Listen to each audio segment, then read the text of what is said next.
Welcome to the Dropship Podcast, where you'll learn how to build and grow a high-ticket dropshipping business and hear stories from successful e-commerce entrepreneurs. Let's kick this thing off.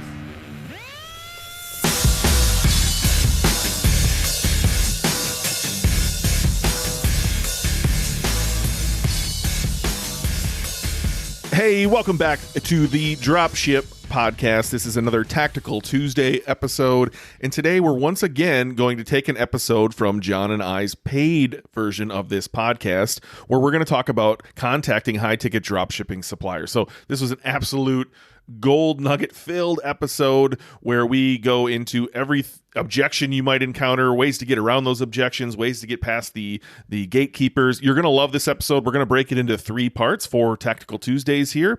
If you'd like to hear the whole thing, you can head over to patreon.com, patreon.com/dropship podcast, where you can listen to all of our back episodes for absolutely free, and all new episodes are just $5. So if you've been putting off calling suppliers or wondering what that looks like, this is the episode for you. You're going to love this episode. Again, we're going to break it into 3 parts. So this is part 1 of contacting high-ticket dropshipping suppliers. What the hell is that? It's a bird. That was a bird? You have those over there, right? Yeah, but ours don't sound as funny as yours. Mate, we got all sorts of different birds, man. And they all sound different, amazingly. They don't all sound the same. Well, welcome back. That sounds like a great cold open. We should just start right there with the weird bird sound. Birds of Australia. Yep.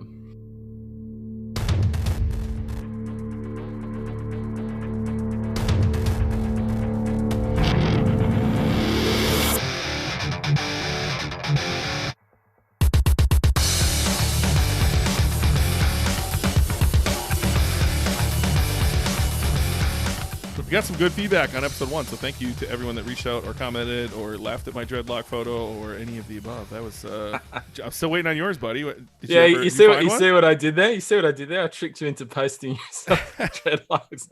No, I'm kidding. My dreadlock photo is it's only a physical one, and I'm still trying to find it. It exists. I know it exists. I saw it a couple of years ago, so it'll come. Let's get your wife in here. She knows where. Patience, everyone. Oh, my wife just woke up. She'd slap you silly over the internet if you tried to get her in here. If I had to wake up to those kids' sounds in the background, I'd slap you silly too, man. Jesus. I don't know if the listeners can hear that, but holy cow, it's 7 in the morning over there. John's 18 kids are going crazy. Yeah. So great. Anyway, great feedback. I've got some notifications in here. Quite a few of you guys reached out and said some stuff. Roman, Darren, Randy, and I spoke to Randy personally.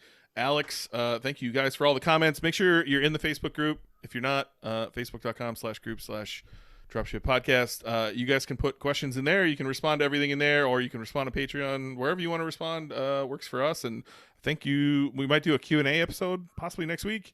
So start dropping some questions that you guys would like answered, and we'll get to the ones that you guys put in there originally as well. And yeah, thanks for the feedback, man. I'm happy to be doing this. I'm glad that people are liking it. Yeah, it's awesome. Very grateful to everybody who listened into the first episode already, where we're talking about niches, how to pick the right market, the who, all that sort of stuff. And so I guess carrying on from there, we tick off all those boxes, find ourselves the perfect space to occupy online. The next step we want to do is start preparing things to contact those suppliers and get approval. So I guess kind of the first step there, or the next thing I'm doing, is doing a bit of research and finding the likely suppliers that I can work with in whatever my market or niche is that I've selected. So John's really calm right now, but I want you to know, before I hit record, we were arguing over this part because I legitimately came up with the bronze, silver, gold aspect. If you're in Dropship Lifestyle, you may have heard it used over there. I made that up. I'm going to stand hard on that one because I'm kind of mad he stole it from me. I made it up, and then you were like, that's really dumb, mate. Like, I don't use that. And I was like, we have to save this for the show. Because I do use it, and I wouldn't want to call the gold out of the gate. So I'm genuinely curious, how do you build your list, and like how do you decipher who you should call, who you should not call, who is quote unquote drop shippable, who is not? Yeah, cool. Well, I mean, the first part of that, how do you build your list? I mean, that's just a simple process of research. I'll go on to, any future competitors' websites that I can see. Whether they're drop shippers or not drop shippers, I don't do this thing where I've got to go and find a drop shipping sites in my market and research the shit out of them. I'll just go into any competing site that I can find that's a reseller, as in they're not just selling their own product, right? And yeah, I'll just dig through their website, see what I can find out about the products they're selling, what brands they're selling. I'll put them into a spreadsheet, the names, and then I'll obviously, jump onto Google and start looking for the websites for those brands that I'm finding and seeing if I can find like their own website where I can get their contact details, phone number, email, see if they've got an online application of some description or some other process that they have for new dealers. A lot of suppliers will have that. They'll have a set process they want you to follow. So I'll do that research, and then I won't stop at just looking at the competing sites. I'll then also go onto Google and do searches around, whatever the product types are that I want to sell.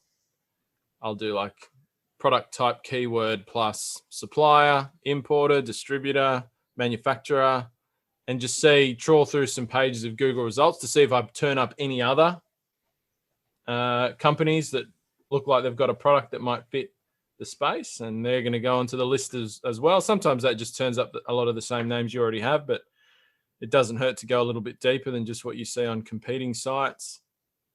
And that's usually in the beginning, like if I'm launching a brand new business, that's usually going to give me enough to go on. Now, on a business that's a bit more down the track, I might go a bit deeper than that and start looking offline as well for products that are sold offline that I'm not seeing online. But that's a bit more advanced. You don't really need to do that sort of stuff in the beginning. So that's really how I build my list. Do you do anything different?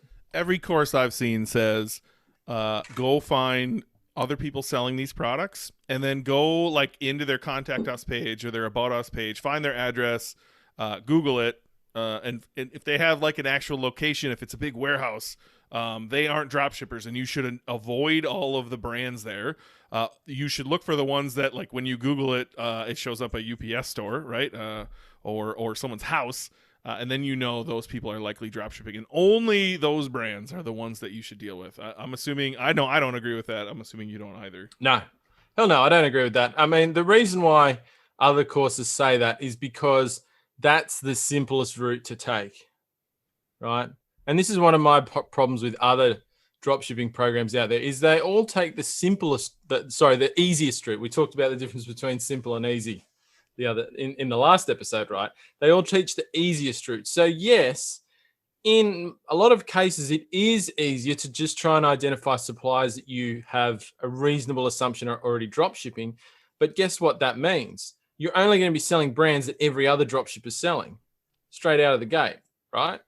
And it's just based on a failed assumption that because a brand or a manufacturer or whatever has said no to another dropshipper, that they're also going to say no to you. And that's just not the case. And I could prove that countless times. I mean, I've got a team of people that make supply calls all day. We've called, I don't know, in the last 6 months, probably in excess of 200 suppliers, right? And we're getting yeses from people who are not on other dropshipping sites. We're getting yeses in markets where there is no high ticket dropshipping in existence right now. We're putting in the first sites in that market still, because when you look at it, right, on that basis that you only call people that you see on other dropshipping websites, there's still markets out there in the US that have no high ticket dropshippers in them, because when you go and do the research, you don't see any high ticket dropshippers there. And so people go, oh, well, I can't do that. It doesn't work.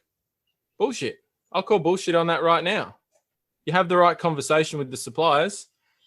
Particularly these days, we've just come off 2020 being a record year for e-commerce. Every brand and manufacturer knows that, right? And they're starting to want to get in on the action. The ones who weren't previously, they've seen this. They've gone, oh, shit, COVID, a bunch of our retail stores that we were selling through are closed now.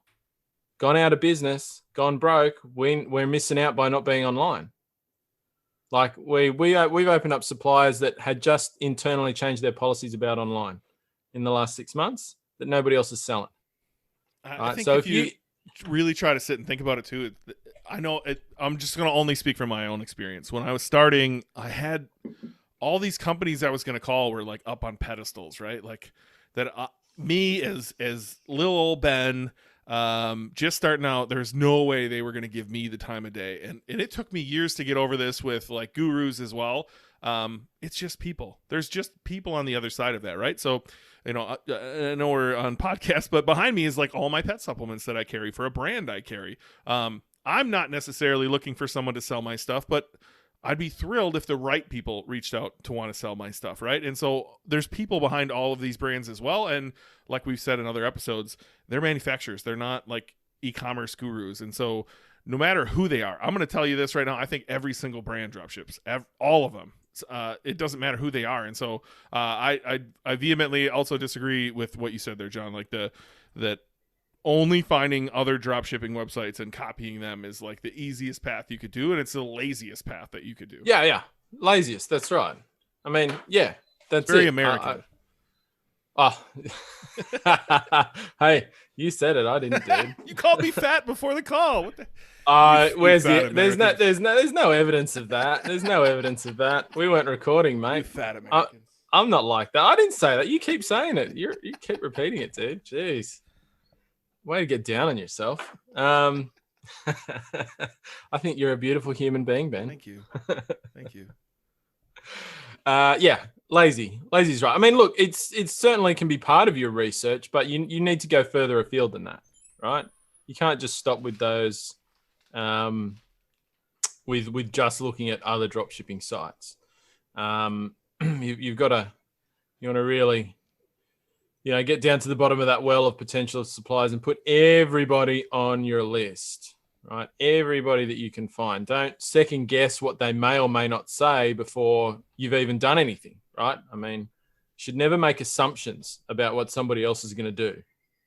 I think that's a mistake a lot of people make, particularly when you're new and you don't even know what you're talking about. Like if you're just getting into this for the first time, this is going to be your first time calling suppliers, don't assume what people are going to say, right? I think that automatically puts you on the back foot.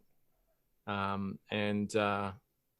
I mean, that's right. What you said is true. The mindset around what suppliers are going to say and that sort of thing, I think that's a big part of when you do get to making the calls, how you go with that. A lot of people, I think, get into it thinking, I'm going to these suppliers and I'm kind of begging. I'm begging for them to give me their approval. They're doing me a massive favor by saying yes. Like people think there's like some sort of massive power imbalance there, but I think that's the wrong way to look at it. Like, as you said, it's another person on the end. They're looking to make something of what they're doing. You're looking to make something of what you're doing. So you've actually got a mutual interest there. You've got a shared interest. Usually when two people with a shared interest come together and it's communicated properly, then more times than not, they're going to work together, right? So my little gold, silver, and bronze thing was to help get over the limiting beliefs or the mental BS that gets in the way of calling suppliers. And so before I even explain why I did that, I want you to tell me why it doesn't work. Because you were before the call, you were like, "I don't do that. I don't like that." So tell me why. I'm not. Look, I'm not saying them into tiers. Yeah. I'm not saying it doesn't work. I mean, sure, you can call people in whatever order you want. I'm just saying it's not necessary. I don't think it's necessary. All right, let me explain the why, and then hopefully you can be like, well, all right, at least that makes sense. So to me, there's tiers to this thing, right? And so if I use TVs, I would put like Samsung at the top. Again, do not dropship TVs. This is not a good niche market, whatever you want to call it. But like if you were talking TVs, Samsung would be at the top of the list. Maybe Vizio's in the middle. They might be creeping up there now. And at the bottom might be like Hisense or Emerson or Westinghouse or something like that, right? And so if we were looking up dropshipping stores, you would probably see that every single store that you found out there carried Westinghouse and Emerson and Hisense, right? And that would clearly tell me those are the easy to get suppliers, and I would put them in that bronze bucket, right? And then I might see that only some of the stores have Vizio. And then I might see, and they're going to go in the silver, and then I might see, only a few stores, only the really big, appearing to be really big stores have Samsung. And so I would put them at the top tier. And the reason I do so is if I'm just starting this, or in my case, I haven't called suppliers in years, and I just started a new business a few months back. I even had nerves kicking in, right? And so I sure as heck wasn't going to call Samsung as my first call to remember how to ride my bike, or especially if this is your first store, you're not going to call that big brand out of the gate. So I don't think you should. I think you should start with that really small brand in bronze that everybody can get to cut your teeth on what it's like to actually call a supplier. Because usually all the fear is like as you're staring at your cell phone with the number typed in, just about ready to hit the call button, you're sitting there, shit. It's kind of like being in third grade and you're going to ask that girl out. It's scary. And so if you can get over that fear on an easy one that you might already think is going to say yes, and you can, kind of cut your teeth on that call and get used to the questions they may or may not ask you. That's why I separate those out. Hey, just want to jump in here real quick and say if you're loving this show, the number one thing you can do to help us out is simply go to Spotify or iTunes or whatever you're listening on and smash that follow button, that subscribe button, and leave us a review. It really does help us reach more people. And if you've got a friend that should be listening to this, send the podcast over to them. We'd love to have them join us as well. And real quick, 2 quick resources I have for you. If you want to join us in our free Facebook group, you can find that at facebook.com/groups/Dropship Tribe, or just search the Dropship Tribe. And we also have a paid version of this podcast where you can get even more of John and I in longer form content. You can find that on Patreon at patreon.com/Dropship Podcast. All right, back to the show. Yeah, sure. And I get that. And I get some of the psychology behind that. I think, though, it introduces a couple of problems for me that actually in practice I've found. Like, one, often those bronze suppliers, and I'm putting that in inverted commas, are a harder conversation than the big ones. Like I've experienced that. Hey, what are inverted commas? Well, I don't know, whatever quotation marks. Sorry, quotation marks. Look, we're not going to argue about my punctuation mistakes, Ben. No, go ahead. So often they're not necessarily an easy conversation. Like they might be, but they might not be. The reality is that bronze suppliers are often just some fucking dickhead sitting in a warehouse by himself who's just a prick, right? And you're going to have this fucking conversation that goes around in circles. They're difficult to understand. They don't know what the shit they're talking about. They don't hardly sell anything. And it's not actually going to be an easy conversation. Sometimes you get on with those, with the gold suppliers, and they're like straight to business. Yeah, boom. Okay, I understand what you're doing. Yep. All you got to do is fill in this form. Let's knock it out. Let's go. Easy conversation. It's not necessarily harder. Frankly, most suppliers these days don't even look at your website, if I'm honest. I mean, you've still got to do it, but honestly, they don't really. Because we're not coming to any supplier with something they haven't heard before. Yes, there's a few that might be just getting into online that this is a new conversation for. The majority of them, it's not. And so I just don't think the conversation is as hard these days as it might have been 7 years ago when we started. The second problem I see with labeling suppliers as bronze, silver, and gold, and I'm not saying this is necessarily your interpretation of it or the way you would use it, but what I see other people who are getting started in dropshipping who are hearing that from other courses who have picked up on, as you claim to be your thing, and who knows about the validity of that claim, but is that they put suppliers into buckets and they assume the ones that they've labeled bronze are therefore no good, right? And so I see people, they're posting in Facebook, oh, I've only got 5 bronze suppliers. Am I doing something wrong? And it's like, how do you know they're not good suppliers when you haven't even sold them yet? Like, honestly, they say gold suppliers have MAP pricing and blah, blah, blah. That doesn't mean they're better to work with or they've got better margins. It actually doesn't. The whole MAP, non-MAP thing is a lie as well. I sell in a country where there is no MAP on anything. It doesn't exist. It's illegal. It's not a problem. Sometimes it is. Sometimes it's not. Signed up a supplier the other day. No MAP, 40% margins. Like, it's just, I hate labeling things and saying that, oh, I'm going to invent something that some other dude told me I should do when I haven't even worked with any of these people. It's like me looking at you and going, all right, you're a dickhead. Looking at another guy and saying, oh, you're a nice person when we've never even spoke before. I just think it sets you up. I think mentally it sets you up in the wrong way. You're particularly when it's the case that people are doing it because they heard somebody else say you should do it and they don't actually understand why they're doing it. Right. And then they go, oh, well, there's actually buckets. Some suppliers are good, some are bad. That's true. Some suppliers are good and some are not so good to work with. But you don't know that until you actually work with them. Right. What if somebody's got 15% margins and you sell 1,000 of their products a month? Somebody else might have 50% margins, but you only sell 2 of their products a month. Which one's better? It's not the one with 50% margins on the numbers, on the revenue you're going to make. So that's why I don't like it. I just don't think you should come at things with categories and preconceived notions, because that's what fucks you up. And if you think a supplier is a gold supply, guess what you're going to be doing before you call them? You're going to be crapping your pants because you think they're some uber awesome godlike figure in your market when they might not be. There's, like you said, it's just another dude sitting on the end of the phone. They're not special because their business is successful. The guy you're calling didn't make that business successful.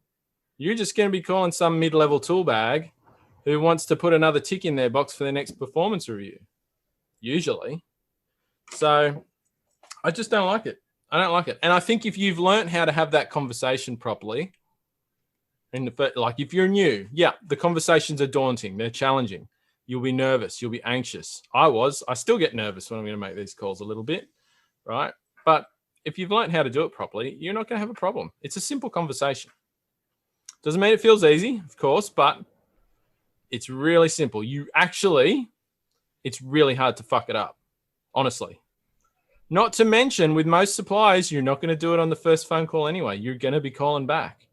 You're going to be talking to them more than once. I'd say, once again, looking at the numbers my team does, it's 3 calls on average to get a supplier on board.